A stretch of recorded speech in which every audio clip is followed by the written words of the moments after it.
पिछले वीडियो में हमने स्वतंत्रता के अधिकार के बारे में चर्चा की थी, जिसमें अनुच्छेद 19(1) का अध्ययन हमने किया था, जिसमें वाक और अभिव्यक्ति की स्वतंत्रता के बारे में चर्चा की गई थी। वाक और अभिव्यक्ति की स्वतंत्रता के अंतर्गत उच्चतम न्यायालय ने कई और अधिकारों को अंतर्निहित बताया था, जिनमें सबसे महत्वपूर्ण था प्रेस की स्वतंत्रता।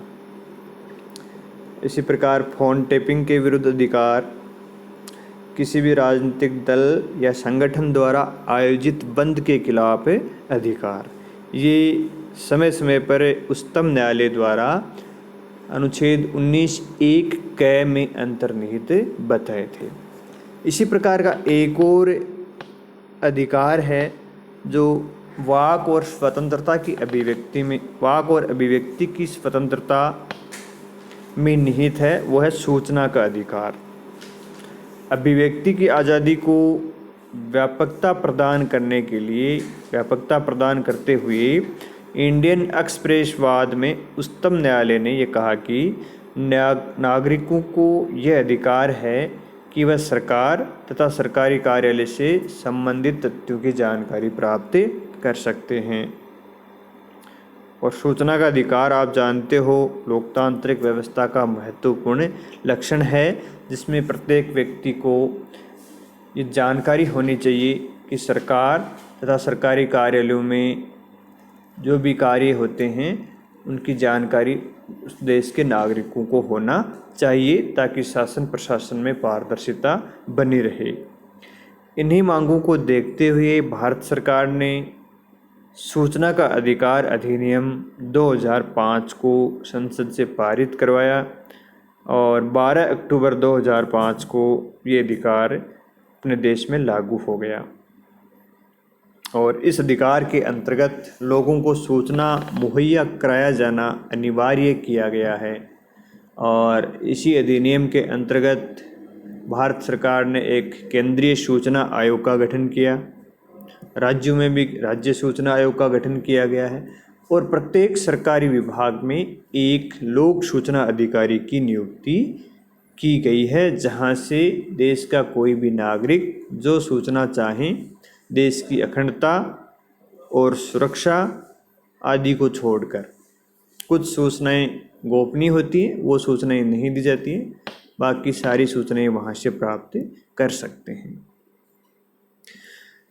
तो अब हम अनुच्छेद 19(1) का जो के अंतर्गत अभिव्यक्ति और वाक स्वतंत्रता दी गई है, उस पर क्या क्या प्रतिबंध लगाए जा सकते हैं, कौन कौन से प्रतिबंधों का संविधान में उल्लेख किया गया है, उनके बारे में चर्चा करेंगे।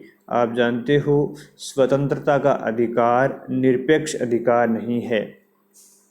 कुछ आधारों पर इसके ऊपर प्रतिबंध लगाया जा सकता है। वे कौन कौन से आधार हैं जिसके आधार पर स्वतंत्रता, वाक और अभिव्यक्ति की स्वतंत्रता पर प्रतिबंध लगाए जाते हैं, वो अपन एक एक देखते हैं। भारत की प्रभुता और अखंडता, राज्य की सुरक्षा, विदेशी राज्यों के साथ मैत्रीपूर्ण संबंधों, लोक व्यवस्था, शिष्टाचार या सदाचार के हित में, अथवा न्यायालय अवमानना, मानहानि या अपराध उद्दीपन हो, तो वाक और अभिव्यक्ति की स्वतंत्रता पर प्रतिबंध लगाया जा सकता है। लेकिन ये प्रतिबंध मनमाने नहीं होने चाहिए, युक्तियुक्त प्रतिबंध होने चाहिए, उचित प्रतिबंध होने चाहिए। तो इस प्रकार हम कह सकते हैं कि वाक और अभिव्यक्ति की स्वतंत्रता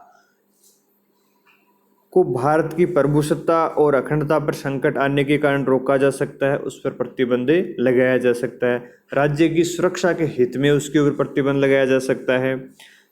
किसी विदेशी राज्यों के साथ मैत्रीपूर्ण संबंध खराब होने की आशंका हो तो वाक और अभिव्यक्ति की नागरिकों की स्वतंत्रता पर प्रतिबंध लगाया जा सकता है। लोक व्यवस्था बिगड़ने का खतरा हो, सदाचार या शिष्टाचार के कम होने की संभावना हो, तो नागरिकों की वाक और अभिव्यक्ति की स्वतंत्रता पर प्रतिबंध लगाया जा सकता है। साथ ही न्यायालय की अवमानना हो तब, किसी की मानहानि हो तब, और कोई अपराध को उकसाने वाला कार्य कर रहा हो अपनी अभिव्यक्ति के माध्यम से, तो उसकी अभिव्यक्ति को रोका जा सकता है। तो ये निम्न आधार हैं जिसके कारण अभिव्यक्ति की और वाक अभिव्यक्ति की स्वतंत्रता पर प्रतिबंध लगाया जा सकता है। भारत की प्रभुता और अखंडता के आधार पर प्रतिबंध को पहले 16वें संविधान संशोधन अधिनियम 1963 के द्वारा जोड़ा गया था। पहले केवल राज्य की सुरक्षा, विदेशी राज्यों के साथ मैत्रीपूर्ण संबंध, लोक व्यवस्था, शिष्टाचार, न्यायालय अवमानना, इन्हीं के आधार पर प्रतिबंध लगाया जाता था। लेकिन 16वें संविधान संशोधन अधिनियम 1963 के द्वारा भारत की प्रभुता और अखंडता के आधार पर भी वाक और अभिव्यक्ति की स्वतंत्रता पर प्रतिबंध लगाया जा सकता है। तो इस प्रकार हम देखते हैं कि वाक और अभिव्यक्ति की स्वतंत्रता का अधिकार निरपेक्ष नहीं है, कुछ आधारों पर इस पर प्रतिबंध लगाया जा सकता है। अब आगे हम चर्चा करेंगे अनुच्छेद 19(1) ख। 19(1) ख में शांतिपूर्वक और निरायुध सम्मेलन करने की स्वतंत्रता नागरिकों को प्रदान की गई है। भारत के सभी नागरिक शांतिपूर्वक तरीके से भारत की भूमि के किसी भी भाग पर सम्मेलन कर सकते हैं, जो बिना हथियार के होने चाहिए। नागरिक जुलूस या प्रदर्शन या सभा भी कर सकते हैं, सार्वजनिक बैठक में हिस्सा ले सकते हैं, लेकिन बिना हथियारों की होनी चाहिए। शांतिपूर्वक सभा या सम्मेलन होना चाहिए। और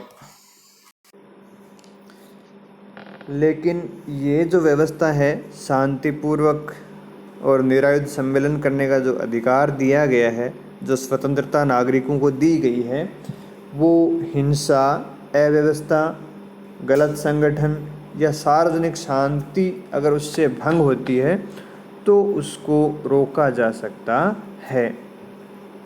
शांतिपूर्वक और निरायुध सम्मेलन करने पर किन आधारों पर प्रतिबंध लगाया जा सकता है, वो आधार दिए गए हैं 19(3) में। अनुच्छेद 19(3) में 2 प्रकार के प्रतिबंध शांतिपूर्वक और निरायुध सम्मेलन की स्वतंत्रता पर लगाए गए हैं। पहला, भारत की एकता और अखंडता पर कोई खतरा हो या लोक व्यवस्था बिगड़ने का खतरा हो, तो लोगों के शांतिपूर्वक और निरायुध सम्मेलन करने की स्वतंत्रता पर प्रतिबंध लगाया जा सकता है। तो अनुच्छेद 19(1) के वाक और अभिव्यक्ति की स्वतंत्रता पर प्रतिबंध दिए गए हैं 19(2) में, अनुच्छेद 19(2) में। और शांतिपूर्वक और निरायुध सम्मेलन की व्यवस्था संविधान के अनुच्छेद 19(1) ख में दी गई है, और उस पर जो प्रतिबंध दिए गए हैं, किन आधारों पर लगाए जा सकते हैं, वो दिए गए हैं अनुच्छेद 19(3) में। तो 2 आधारों पर इस पर प्रतिबंध लगाया जा सकता है। इसी प्रकार आप देखते हो, आपने धारा 144 का नाम सुना है, जिसमें भी अगर मानव जीवन को खतरा हो, मानव के स्वास्थ्य को खतरा हो, सार्वजनिक जीवन में व्यवधान हो या दंगा भड़कने का खतरा हो, तो जो न्यायाधीश होता है वो धारा 144 के अंतर्गत शांतिपूर्वक सम्मेलन को भी रोक सकता है। हम कई बार अखबारों में पढ़ते हैं धारा 144 लगा दी है, धारा 141 लगा दी है। तो वो अगर किसी व्यक्ति की या व्यक्तियों के जीवन का खतरा हो, व्यक्तियों के स्वास्थ्य को खतरा हो, दंगा भड़कने का खतरा हो, तो इस स्वतंत्रता पर प्रतिबंध लगाया जा सकता है। भारतीय दंड संहिता की धारा 141 का आपने नाम सुना होगा, जिसमें 5 या उससे अधिक लोगों के संगठन को गैर कानूनी बनाया गया है। वो किस आधारों पर बनाया गया है? अगर 5 या अधिक व्यक्तियों के इकट्ठा होने से किसी कानूनी प्रक्रिया का अवरोध हो, कोई कानूनी प्रक्रिया रुकती हो, लोगों की संपत्ति पर अगर बलपूर्वक कब्जा करने का खतरा हो, किसी आपराधिक कार्य को करने की चर्चा हो अगर वहाँ, और किसी व्यक्ति पर गैर कानूनी काम करवाने के लिए अगर दबाव हो, तो वहाँ के न्यायाधीश को अगर ऐसा लगता है तो वो धारा 141 का प्रयोग करता है और 5 या अधिक लोगों के इकट्ठा होने पर प्रतिबंध लगाया जा सकता है। अर्थात अनुच्छेद 19(1) में जो शांतिपूर्वक और निरायुध सम्मेलन करने की स्वतंत्रता दी गई है, वो भी निरपेक्ष नहीं है। उसके ऊपर भी लोकहित में और भारत की प्रभुता और अखंडता के हित में प्रतिबंध लगाया जा सकता है।